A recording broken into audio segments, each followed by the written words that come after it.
So when is country of origin likely to be used to make product assessments and evaluations? That's an interesting question for marketing managers and companies to know, because not under all situations will consumers use country of origins to make product evaluations. An important factor that determines this is the level of motivation and ability. In other words, when there's low motivation and low ability, and a good example of low ability would be when they have low knowledge or very little expertise of a product category. So when there's low motivation and low ability, then COO will be used more than product features or the product attributes per se to judge the quality of a product. So then customers, when they have very little motivation, when they're not involved and they have low expertise, and they have low product knowledge to fall back on, then they will use country of origin as a cue as opposed to product features and product attributes to judge the quality of a product.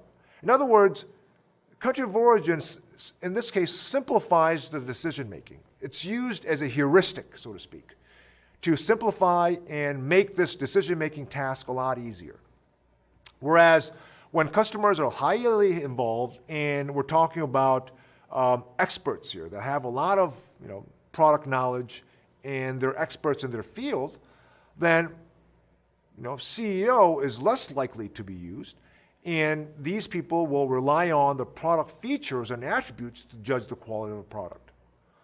So if you are an expert in wine, let's say, a lot of lay people, they don't know much about, if you're a novice in wine, you may think that, the best wines in the world may come from France and Italy. I'm not saying that it doesn't, but, if you don't have any knowledge in wine, that's the only cue that you may use to judge the overall quality of the wine. Whereas if you are a wine connoisseur and you have extensive knowledge in wine, country of origin effect, country of origin may come into the picture less so. And you may use this less so than the type of grapes or the soil or the climate or the features or the attributes of the wine itself or the taste of the wine. So it really depends on the level of motivation and the level of knowledge or the expertise or the level of ability in general that will determine whether country of origin will be used to judge the quality of a product. In relation to country of origin, let's take a look at different types of thinking across cultures. Research has shown that there's two different ways of thinking. People use different ways of thinking depending on your cultural orientation. So the first is holistic and the other is analytic. So what is a holistic type of thinking? As the name implies, this is the type of thinking that this entails is involving an orientation to the context or the field as a whole, including attention to relationships between a focal object and the field, and a preference for explaining and predicting events on the basis of such relationships. In other words, people who think holistically or who engage in holistic thinking have a hard time detaching the background or the reputation or the field or the context in which a target or an object is embedded, is included. So they don't necessarily isolate an object from the background or the field, but they think and they evaluate this as a package, as a whole.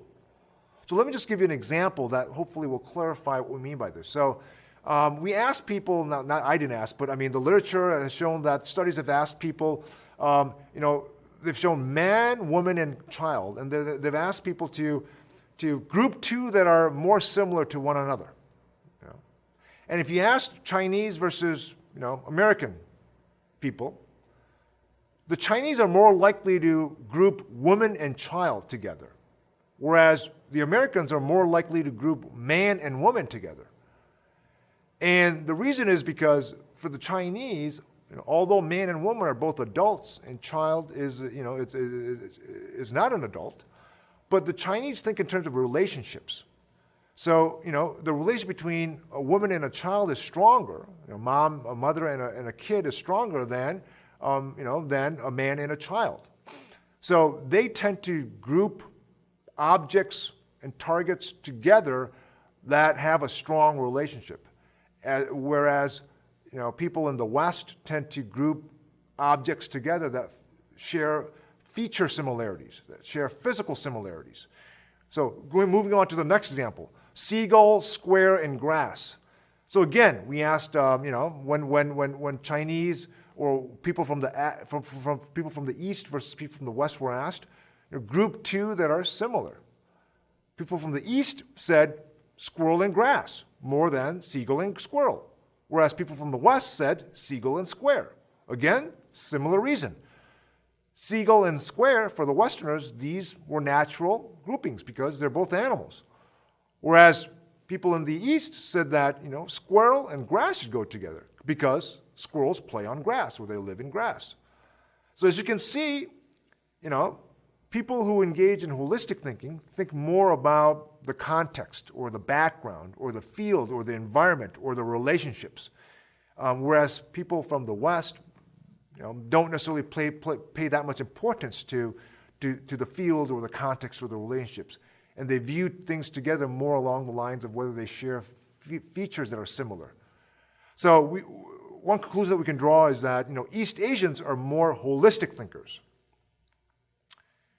Similarly, analytic thinking is, like I said, is the opposite of holistic thinking, where this involves a detachment, an isolation of the object from its context or the field or the environment. So it's a tendency to focus on attributes of the object to assign it to categories, and a preference for using rules about the categories to explain and predict the object's behavior. So again, going back to that, two examples that we just looked at, right? So they use, the rules about the categories. So depending on how similar the attributes are that are shared across objects or targets, that will drive whether, will make them decide whether the two objects belong in the same category or are similar to one another. Whereas people from the East don't necessarily, use that, rule, and they use more of the holistic thinking, which they use relationships, and they use the background, the context, to assess the target or the object. So in this sense, Westerners are considered more analytic thinkers, and Easterners are considered more holistic thinkers. So, just to summarize, East Asians tend to see wholes, the entirety, right? The entirety, including the context, including the background. Whereas Westerners tend to see just the parts. They tend to isolate and detach the object or the parts from the background. Further, East Asians see relationships in a field more easily than Westerners, but may find it difficult to separate an object from the field. That's why they're called holistic thinkers, because they have a hard time separating, detaching the object from the field. East Asians find it more challenging to separate or detach an object from the field in which it is embedded than do Americans, which is consistent with the definition of analytic thinkers versus holistic thinkers. So, if we were to apply and try to make a connection and a linkage between these two types of thinking behaviors, holistic thinking and analytic thinking, to the country of origin, I think we can find a natural fit in the sense that based on the difference between analytic thinkers who focus on product attributes and holistic thinkers who have more difficulty detaching product attributes from background information, it can be predicted. We can hypothesize and expect that the country of origin effect may be more pronounced for Easterners compared to Westerners. In other words, when Easterners, people from the East, make product evaluations, they may tend to use country of origin effect more so than product features to make product evaluations, whereas the country of origin effect may become less of a prominent role compared to product features or attributes when making product evaluations for Westerners.